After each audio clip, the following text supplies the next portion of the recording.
اجتماعیت یہ کام کی جڑ ہے، اجتماعیت یہ کام کی جڑ ہے، طریقہ کار یہ سب کام کے فروع ہیں۔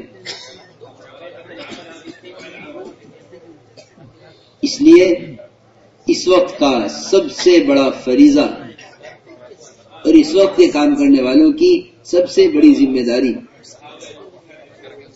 وہ اب تک کے اپنے معمول پر اور اب تک کے اپنے پرانے طریقے پر جمع رہنا ہے، اس لیے کہ نئی وہ چیزیں پیش آئیں گی، جو پرانے معمولات کو متاثر کریں گی۔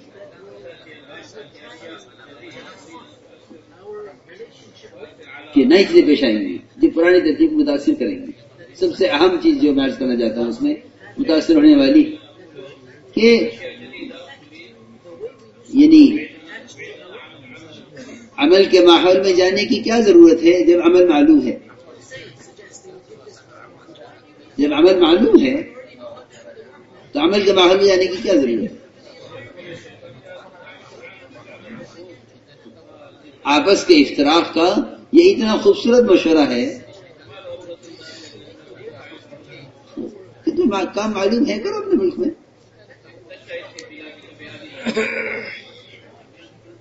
ہمارا آپس میں اپنے مرکزی مقام پر جمع ہونا یہی امت کو یعنی اجتماعیت دکھلانے کا واحد راستہ ہے، اس کے علاوہ کوئی راستہ نہیں، اس کے علاوہ کوئی راستہ نہیں۔ اس لیے یہ کوئی نئی بات نہیں ہے بلکہ یہ پرانا طریقہ ہے کہ ممالک اور جو ہے اپنے ملک کے اندر کے صوبے وہ نظام الدین اہتمام سے آتے ہیں، اور ان کے آنے کا مقصد اصل یہ ہے، آنے کا اصل مقصد یہ ہے کہ آپس میں بار بار جڑ کر بیٹھے تاکہ وحدت کلمہ ہماری متاثر نہ ہو، وحدت کلمہ متاثر نہ ہو۔ ہر شخص یہ سمجھے کہ کام کرنے والا عملہ وہاں سے متعلق، یہ ہمارے جو الحمدللہ پرانے زمانے سے نظام الدین احمد کی ترتیب ہے اس کا مقصد ہی یہی ہے تاکہ ہماری آپس کی اجتماعیت اور وحدت کلمہ یہ متاثر نہ ہو۔ کیوں؟ اس لیے کہ کام کچھ متعین اعمال نہیں ہیں، بلکہ میں تو عرض کیا کرتا ہوں ساتھیوں سے کہ ہم ایک سفر میں ہیں، اور یہ جتنے مراحل ہیں یہ منازل ہیں راستے کے، ورنہ حقیقت یہ ہے کہ پہنچنا وہاں ہے جہاں محمد صلی اللہ علیہ وسلم صحابہ کو چھوڑ کر گئے تھے، وہ منزل ہے۔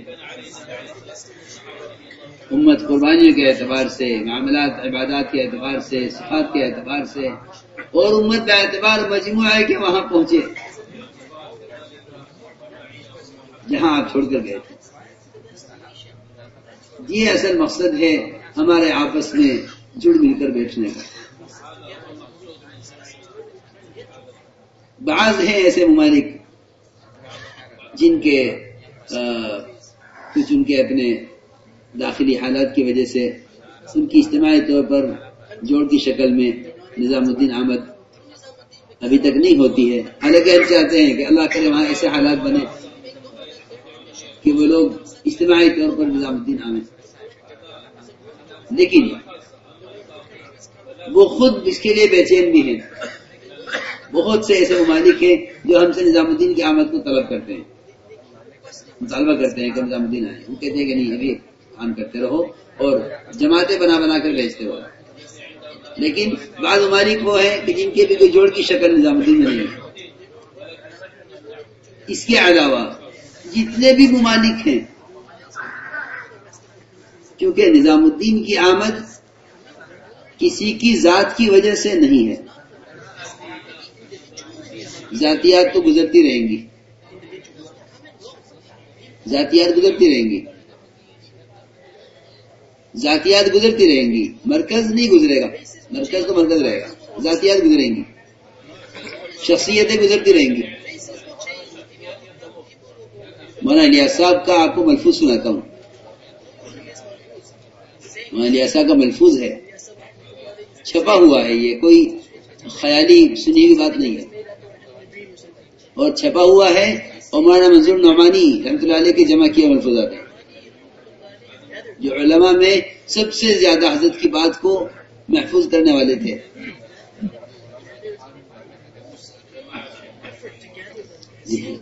اس زمانے کی بات ہے.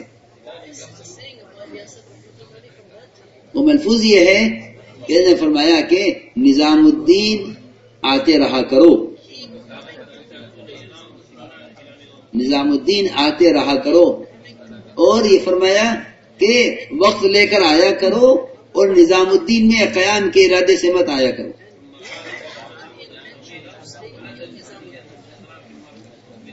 یہ ملفوظ چھپا ہوا ہے کہ نظام الدین آؤ، وقت لے کر آؤ، لیکن میرے پاس قیام کے لیے مت آنا.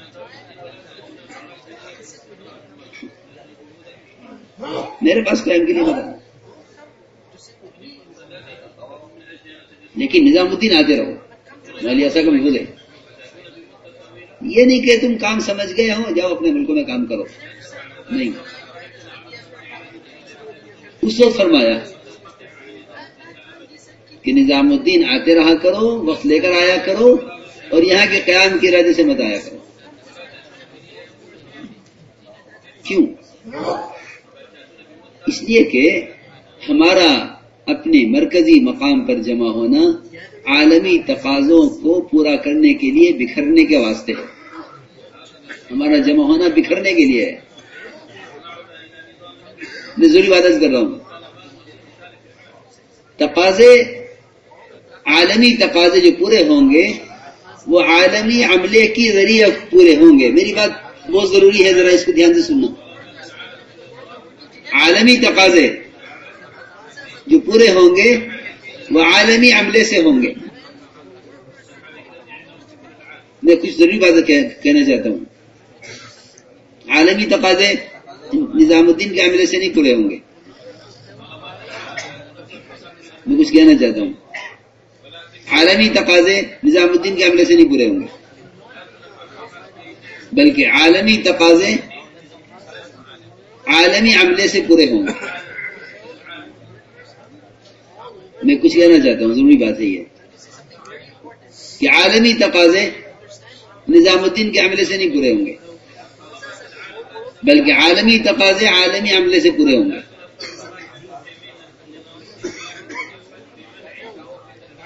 بہت ضروری بات میں عرض کر رہا ہوں کہ سارے عالم کے تقاضوں کو پورا کرنے کے لیے ہمیں سارے عالم کے پرانوں کا وقت چاہیے نظام الدین کے لیے.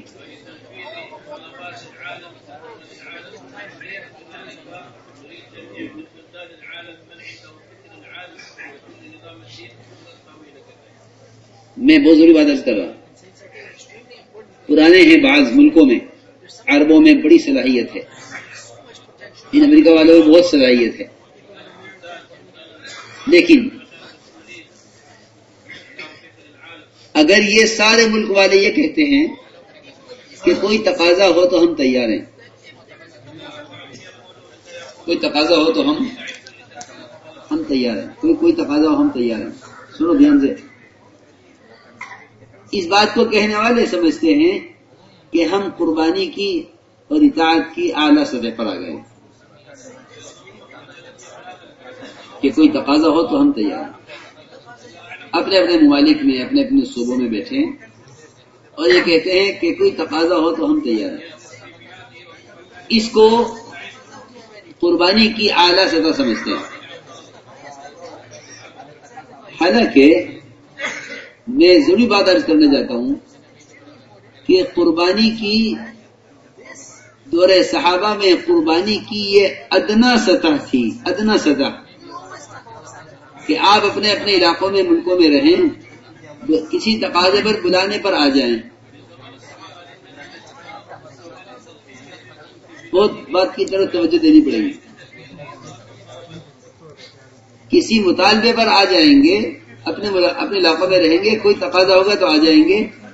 یہ یعنی ہجرت کی حدیث میں ہجرت کی یہ ادنا سطح ہے، ادنا سطح ہے. کیونکہ جب واصلہ ابن اسقع رضی اللہ تعالی عنہ اسلام کے ارادے سے آئے مدینہ منورہ، صحابہ سب نماز میں مشغول تھے، نماز ہو رہی تھی، یہ بھی پہنچے. انہیں کوئی مسلمان نہیں ملا جس سے ملاقات کرتے، کیونکہ نماز میں 100% مسلمان مجتمع ہو جاتے ہیں. صرف کفار اور معلوم النفاق یہ نماز نہیں پڑھتے تھے، باقی عام منافق اور سب مسلمان نماز پر جمع ہوتے تھے. تو انہیں کوئی نہیں ملا کسی جا کے ملاقات کرتے. یہ سیدھے گئے مسجد نبوی میں اور نماز میں شریک ہو گئے. نماز کے بعد آپ نے دیکھا کہ ہماری مسجد میں کوئی نیا آدمی ہے. حضور اکرم صلی اللہ علیہ وسلم امامت کی جگہ سے محراب سے خود چل کر ان کے پاس آخری صف میں آئے، کیونکہ داعی طالب ہو رہے ہیں، امت مطلوب ہے، نبی طالب ہے، امت مطلوب ہے. آپ خود چل کر آئے. پوچھا کیوں آئے ہو واصلہ؟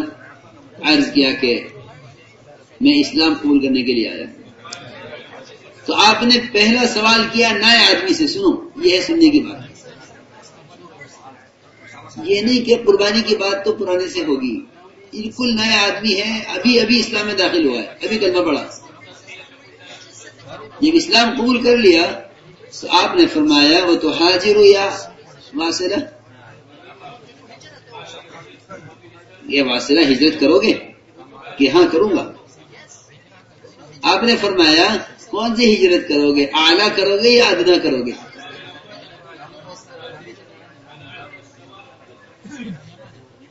آپ نے فرمایا کہ کون سی ہجرت کرو گے، ہجرت بادیہ کرو گے یا بادتا کرو گے؟ یہ فرمایا. ہجرت بادیہ کرو گے یا بادتا کرو گے؟ یہ فرمایا. تو انہوں نے پوچھا کہ یہ کیا ہے بادیہ اور بادتا، اور کون سی افضل ہے؟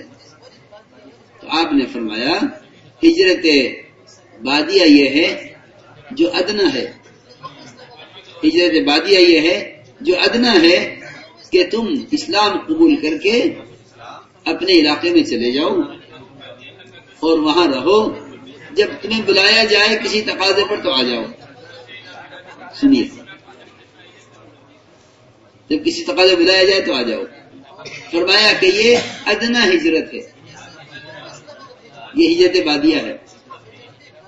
اور اعلیٰ ہجرت یہ ہے ان تثبت مع رسول اللہ صلی اللہ علیہ وسلم. یہ فرمایا کہ ہجرت بادتا یہ ہے کہ تم ہمارے ساتھ رہو. سنو، تم ہمارے ساتھ رہو. میں بہت ضروری بات عرض کر رہا ہوں. اس واقعے سے ہمیں سب کو آج یہ فیصلہ کرنا ہے کہ ہمیں ہجرت بادیہ پر رہنا ہے یا بادتا پر آنا ہے. فرق ہے یہ بادیہ اور بادتا کا. آپ تمام ملک والوں کا نظام الدین تو ایسا ہونا چاہیے جیسے آدمی کا اپنا گھر ہوتا ہے، جس میں وہ اپنی حاجت کے لیے 10 بار داخل ہوگا، 10 بار نکلے گا. اس لیے کہ سارے عالم کے کام کو ایک رخ پر لانے کے لیے جب تک ممالک کا، ہر ملک کا، ہر جنس کا معتمد عملہ نظام الدین کو وقت نہیں دے گا اور یہاں سے ملکوں کے تقاضوں کے لیے نظام الدین کا نمائندہ بن کر نہیں جائے گا، میں سمجھتا ہوں کہ بات رخ پر آئے گی نہیں. یہ اصل مقصد تھا اس قصے کا جو میں نے واصلہ بن اسقع کا واقعہ عرض کیا ہے. ایک ہے عملہ بننا، ایک ہے عملہ بننا، عملہ بن کر چلنا. ایک ہے عملہ بن کر چلنا، ایک ہے کام سے متعلق ہو کر اپنے علاقے میں کام کرنا اور اپنے ذاتی زندگی کو دین پر لانا. بس تین درجے ہیں، 3 درجے. ایک دیندار کا ایک درجہ دین کا ہے کہ ایک آدمی اپنی ذات سے دین پر چلے، یہ ایک درجہ ہے. ایک آدمی پورے دین پر چلتا ہے، یہ دیندار ہے. ایک آدمی دین پر چلتا ہے دعوت کے ساتھ، یہ دین کا مددگار ہے. ہماری ایسا کا ملفوظ ہے کہ جو آدمی پوری اپنی ذات سے پورے دین پر چلتا ہے وہ دیندار تو ہے لیکن دین کا مددگار نہیں ہے. ایک ہے اپنے دین کا عامل، ایک ہے اپنے دین کا ناصر. اپنے دین کا عامل، اپنے دین کا ناصر، 2 چیزیں ہیں الگ الگ. ایک اپنے دین پر عامل ہے، یہ ہمارے ایسا کا چھپا ہوا ہے کہ ایک اپنے دین پر عامل ہے، پورے دین پر چلتا ہے، کوئی حکم نہیں توڑتا، کوئی سنت نہیں چھوڑتا، کہ یہ دیندار کہلائے گا مگر دین کا مددگار نہیں ہے. دین کا مددگار وہ ہے جو دوسروں کو دین پر لانے کی کوشش کرے. میں تیسری بات عرض کر رہا ہوں کہ ایک دیندار ہے، ایک دین کا مددگار ہے اور ایک کام کا ذمہ دار ہے.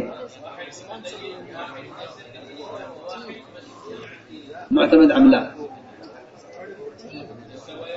یہ میں عرض کر رہا ہوں. تیسری بات، مجھے جو آپ سے مطلوب ہے، سارے ممالک ہیں، مجھے جو آپ سے مطلوب ہے وہ کام کی ذمہ داری کو اٹھانا اور نظام الدین کا نمائندہ بن کر رہنا، یہ مطلوب ہے. یہ مطلوب ہے تاکہ عملہ نظام الدین کی نسبت سے عالم کے اعتبار سے استعمال ہو. اس لیے ہجرت بادیہ سے بہت اعلیٰ ہے. میری بات سمجھ آئی یا نہیں آئی؟ بادیہ سے بہت اعلیٰ ہے، یعنی عملے کا ذمہ داروں کے ساتھ چمٹے رہنا. یہ روایت کا اصل ترجمہ یہ ہے. روایت کا اصل ترجمہ یہ ہے ان تثبت مع رسول اللہ صلی اللہ علیہ وسلم. یعنی اس سے یعنی مرکزی جگہ کے ساتھ انتظام مراد ہے اس سے کہ تم مدینے میں ہی رہو، واپس مت جاؤ. صرف اس مدینہ منورہ میں رکھنے کا اصل مقصد تھا یعنی ایک اتنا بڑا عملہ، ایک ایسا مجموعہ تیار کرنا جو سارے عالم کے کام کو، دعوت کے دین کے نظام کو مدینہ منورہ کی چاہت پر لاوے. یہ ہے بات. اس لیے جتنے ماشاءاللہ ملکوں کی شورائیں ہیں ان کے لیے تو لازم ہے، شورا کے لیے تو کہ کم سے کم سال میں ایک مرتبہ ان کا نظام الدین آنا ہو. ایک سال یہ اپنا 40 دن کا وقت لے کر آویں، ایک سال یہ اپنے مشورے کے لیے آویں، کیونکہ 2 سال پہ مشورہ ہوتا ہے. ہم نے ضرور عرض کیا ہے کہ بھئی 1 سال ممالک کی آمد نظام الدین ہو اور 1 سال نظام الدین کی جماعت ان کے ملک میں جاوے. ان کے ملک میں جانا نظام الدین کی جماعت کا یا ان کے نظام الدین آنے کا بدل نہیں ہو سکتا. یہ اس کا بدل نہیں ہو سکتا کہ آپ آگے تو ہم نہیں آ رہے ہیں. نہیں، وہاں کی آمد کا کوئی بدل نہیں ہے. تو میں نے عرض کیا کہ ہجرت بادشاہ کے بغیر عالمی تقاضے پورے ہو نہیں سکتے، کیونکہ عملہ اسے کہتے ہیں جو ذمہ داروں کے ساتھ مرکزی مقام کے ساتھ چمٹ کر رہے.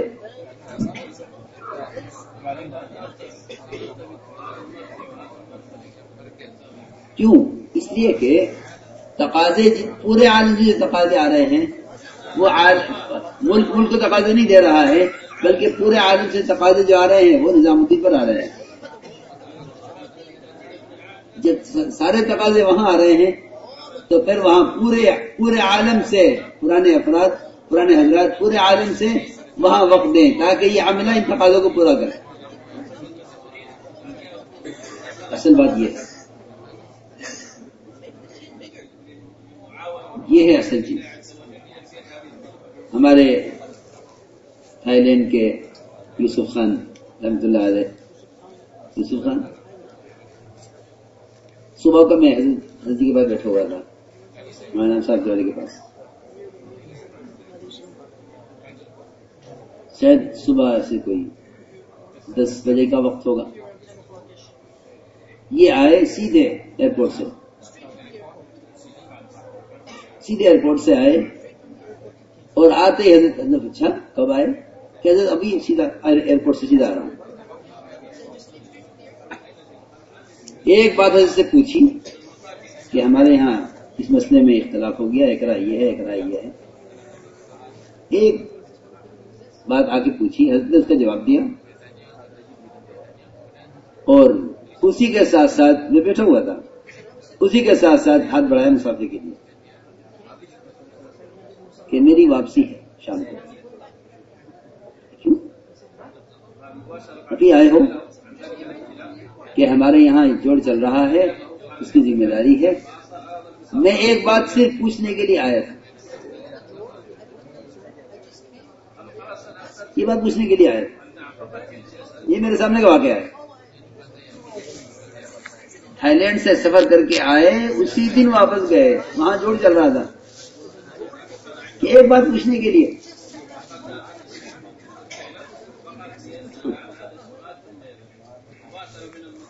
یہ ہے کہ جس ملک کے بڑے، میری بات دھیان سے سننا، یہ الفاظ، جس ملک کے بڑے اپنے مرکزی مقام سے تعلق رکھیں گے، ان کے چھوٹے ان سے تعلق رکھیں گے. یہ اللہ کا نظام ہے. اس طرح یہاں کے بڑے اپنے مرکزی مقام سے نہیں جڑیں گے، ان کے چھوٹے ان سے نہیں جڑیں گے.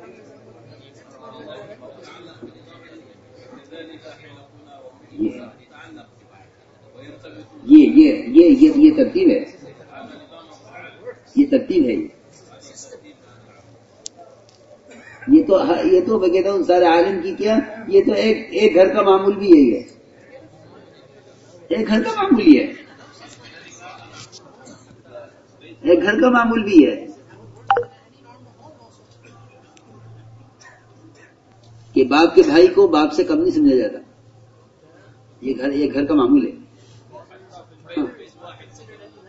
باپ کے بھائی کو باپ سے کم نہیں سمجھتے. کہ اگر بڑا بیٹا اپنے باپ کو باپ نہیں سمجھے گا تو اس کی اولاد دادا کو دادا کبھی نہیں سمجھے گی. اصولی بات ہے. یہ مثال ہے. تو اصل چیز ہے عملے کا ساتھ رہنا. حضور اکرم صلی اللہ علیہ وسلم ایک سفر سے واپس ہو مدینہ منورہ کی طرف. جب واپس ہونے لگے تو جب مدینہ منورہ کے قریب آ گئے تو صحابہ کی راستے میں صحابہ کی بستیاں آنی شروع ہوئی جو مدینے سے دور رہتے تھے.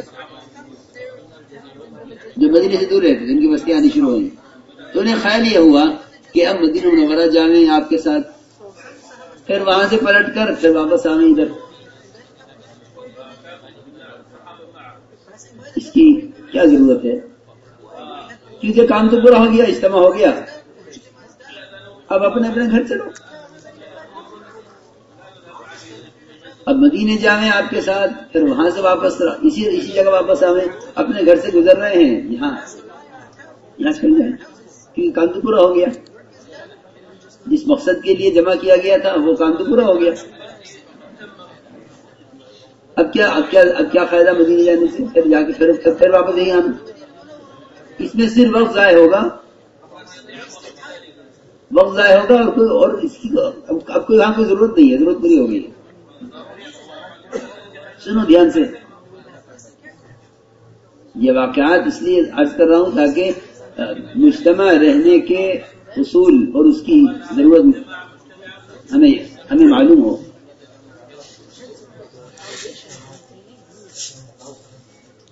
چنانچہ ایک صحابی آئے، اجازت مانگی کہ میرا بستی یہاں قریب ہے، مجھے اجازت دے دیجیے میں چلا جاؤں، تو میں جاؤں۔ دوسرا آیا، عرض کیا گیا یا رسول اللہ میری بستی یہاں قریب ہے، میں ادھر سے چلا جاؤں، تو میں جاؤں۔ جو بھی آپ اجازت مانگتا آپ اجازت دیتے۔ جب چند صاحب نے اجازت مانگی تو آپ نے ایک بات فرمائی، وہ ہے بات غور کرنے کی۔ آپ صلی اللہ علیہ وسلم نے فرمایا کہ درخت کی جس سمت میں میرا قیام ہے تم لوگوں کو اس کی مخالف سمت پسند ہے، یہ جملہ فرمایا۔ درخت کی جس سمت میں میرا قیام ہے، میں ٹھہرا ہوا ہوں، تم لوگوں کو اس کی مخالف سمت پسند ہے۔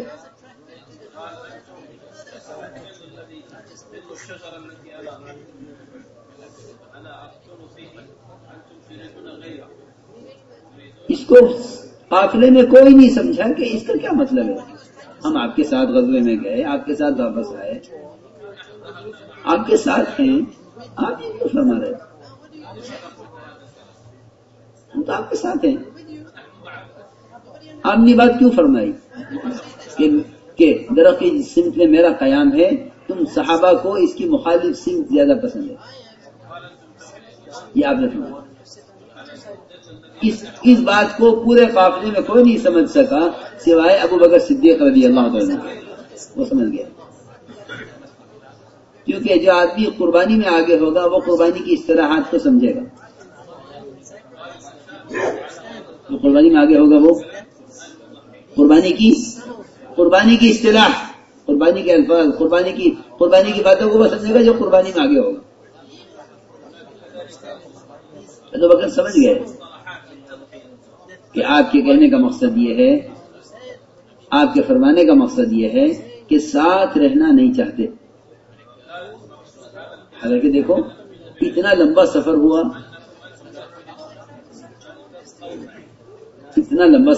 اتنے مجاہدے کا سفر ہوا، ساتھ رہے، ساتھ واپس آئے، اب تھوڑا سا فاصلہ رہ گیا مدینہ منورہ کا، ہماری بستی قریب ہے، آپ اس میں فرما رہے کہ ساتھ رہنا نہیں چاہتے۔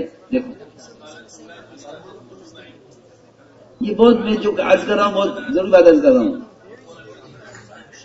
کہ اتنا ساتھ رہے اس کا کوئی ذکر نہیں،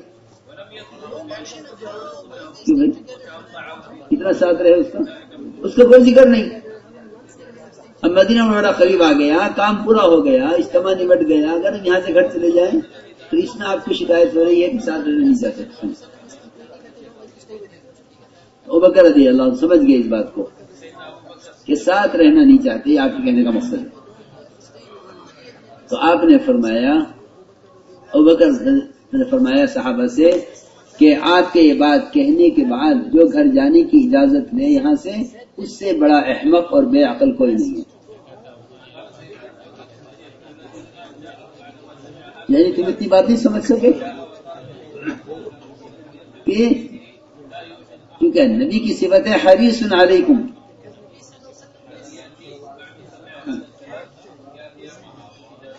النبی اولا بالمؤمنین من انفسهم۔ یہ ساری آیتیں یہ بتانے کے لیے ہیں کہ حضور اکرم صلی اللہ علیہ وسلم عملے سے کیسے محبت فرماتے تھے اور عملے کو کیسا ساتھ رکھنا چاہتے تھے۔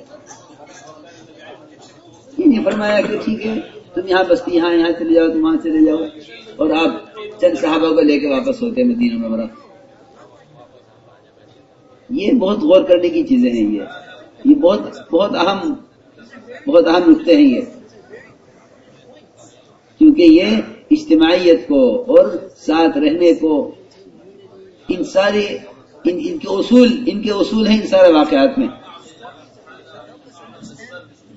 عملہ کسے کہتے ہیں؟ عملہ وہ ہوتا ہے جو زیادہ وقت ساتھ رہے۔ اس لیے میری آپ سے درخواست یہ ہے کہ جو ترتیب آپ حضرات کی ملکوں سے نظام الدین کی آمد کی بنی ہوئی ہے، اس ترتیب کے مطابق آپ حضرات 2 سال پر جو آمد کی ترتیب ہے اس ترتیب سے آئیں بھی اور الحمدللہ وسعت ہو گئی ہے، اب سے زیادہ مجموعے کو لے کر آیا کرو. ہاں وسعت ہو گئی ہے جگہ میں وسعت ہو گئی ہے. اس ماحول میں کام کو لے کر آنا اور اپنے مشورے کے ساتھ ساتھ وہاں کے ماحول میں وقت لگانا، اس لیے کہ اگر مشورہ خروج کے بغیر ہوگا تو امور سمجھ میں نہیں آئیں گے. اگر مشورہ خروج کے بغیر ہے تو امور سمجھ میں آئیں گے نہیں. میں موضوع عرض کر رہا ہوں کیونکہ امور کے بارے میں وہ جھگڑتے ہیں جو عمومی محنت کے میدان میں نہیں ہوتے ہیں، وہ امور میں جھگڑتے ہیں. ایسا نہیں ایسا، ایسا نہیں ایسا، ایسا نہیں ایسا. کیوں کہ جو عملی میدان میں نہیں ہے اس کے سامنے صرف تجاویز ہیں، کوئی اس کی عملی شکل نہیں ہے. اس لیے میں بہت تاکید سے عرض کرتا ہوں کہ جو ساتھی مشورے کے لیے آئیں نظام الدین وہ وقت لے کر آئیں، تاکہ جن کام کے جو مذاکرے آپ حضرات سے ہوں، آپ ان مذاکروں کی عملی شکل سے گزر کر آئیں.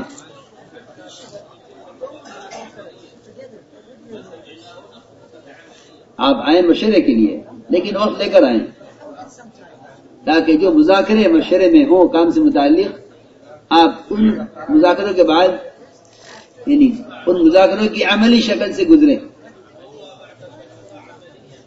مذاکروں کی عملی شکل سے گزریں. الحمدللہ ہمارے بعض صوبوں میں اور خود نظام الدین کے آس پاس کے علاقوں میں ایسے اللہ کا فضل ہے، کام کی شکلیں اور یہ مساجد کی آبادی کی ایک ایسی عملی شکل الحمدللہ قائم ہو گئی ہے کہ اس عملی شکل سے ملکوں کا گزرنا ضروری ہے، تاکہ یہ اس عملی شکل کو اپنے یہاں قائم کریں اور عملی طور پر کر کے جائیں تو منشرہ ہو کر جائیں. صرف مذاکرات سے کام نہیں ہوگا جب تک ان مذاکروں کی عملی شکل سے نہ گزریں. صرف مذاکرات اور مشورے کافی نہیں ہے جب تک اس کی عملی شکل نہ ہو. تو یہ الحمدللہ ایک پرانا معمول چلا آ رہا ہے اور یہ معمول قیامت تک چلے گا. ملکوں کے اور صوبوں کی نظام الدین آمد،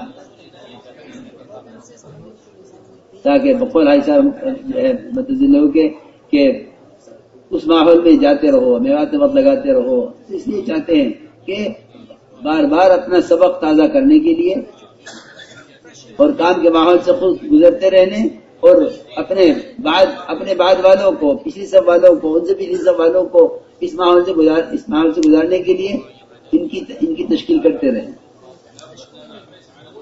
تاکہ سارا عالم کام کے پرانے مدارس سے گزرے. اس کی بہت تاکید کرتے ہیں جماعتوں کو کہ جو جماعتیں 3 چلے کے لیے آئیں آپ کے ممالک سے، وہ تینوں ملکوں میں وقت لگائیں، ہندوستان میں اور پاکستان میں اور بنگلہ دیش میں. تینوں ملکوں کے لیے ہم ترغیب دیتے ہیں، ان تینوں ملکوں میں وقت لگائیں، کیونکہ پرانوں کے قربانیوں کے آثار اور کام کی عملی شکل جب تک عملی شکل سے نہیں گزریں گے، صرف کتابوں میں لکھے ہوئے کام سے کام نہیں ہوتا جب تک عملی شکل سے نہ گزرے. اس لیے سارے ممالک اس کا اہتمام کریں. البتہ جو کم وقت لے کر آتے ہیں انہیں چاہیے کہ وہ ایک ملک میں بھرپور وقت لگائیں. 4 ضلع کے لیے آئیں، وہ ہندوستان میں وقت لگائیں اہتمام سے، 1 سال وہاں لگا لیں، اگلے دفعہ موقع ملے بنگلہ دیش میں لگائیں، اس سے اگلے موقع ملے پاکستان میں لگائیں. لیکن جو 40 دن کے لیے آئیں وہ ایک ملک کے لیے آئیں، اور جو 4 ماہ کے لیے آئیں وہ کوشش کریں کہ تینوں ملکوں میں ان کا وقت لگے، تاکہ یہ قرآنوں کی صحبت سے اور کام کے عملی ماحول سے ان کا گزر ہو. یہ اصل مقصد تھا اس مذاکرے کا. انشاءاللہ تیار ہیں سب اس کے لیے؟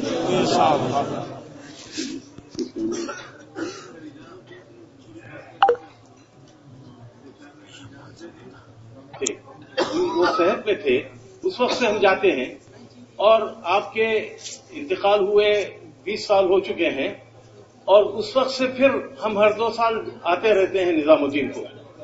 تو یہ نظام الدین کا ہمارا آمد صرف اور صرف مولانا یوسف رحمۃ اللہ علیہ کے ملفوظ کے مطابق ہے کہ اس کی وجہ سے ہم آتے ہیں. اور دوسری وضاحت میں یہ کرنا چاہتا ہوں کہ میں 1960 سے اس کام میں لگا ہوا ہوں. تو الحمدللہ مولانا یوسف رحمۃ اللہ علیہ کا دور بھی دیکھا ہوں میں، اور مولانا انعام الحسن صاحب کا دور بھی میں دیکھا ہوں. تو اب یہ دونوں اور نظام الدین کی جو ہے نسبت کی وجہ سے اور نظام الدین کے ساتھ جڑے رہنے کی وجہ سے مجھے 45 سال ہوئے امریکہ جا کر. وہاں پر اس وقت تو کوئی ماحول نہیں تھا. دین پر جمے رہنا اور دین پر باقی رہنا اور اس کام کی فکر لے کر چلنا اور کام میں جڑے رہنا، یہ صرف اور صرف نظام الدین کی نسبت کی وجہ سے ہے. نظام الدین کی آمد ہر 2 سال میں اور جانے آنے کی وجہ سے میرا اور ہمارے بچوں کا بھی جو ہے مطلب یہ ہے کہ ہمارے گھر کا بھی ایک اس کام کے ساتھ تعلق ہے.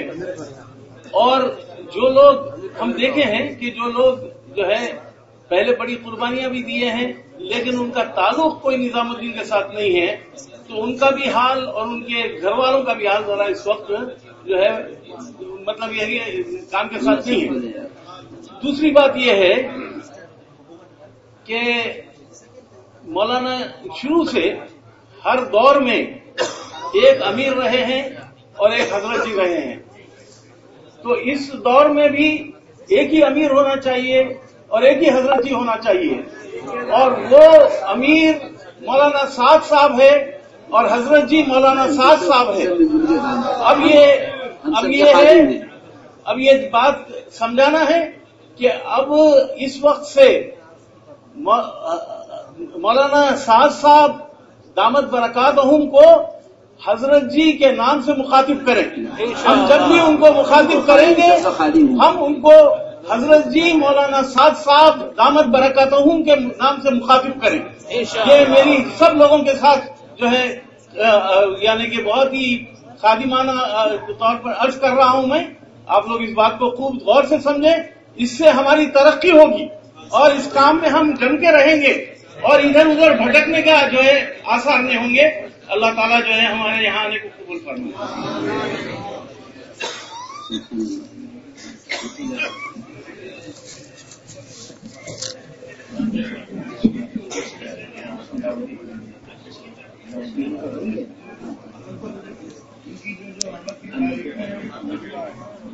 ہم نے تو پوری بات کر لی، ہم نے تو اجتماعی تشکیل کی.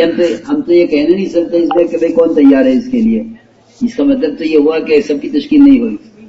یہ تو سارے ممالک اس کے لیے تیار ہیں انشاءاللہ.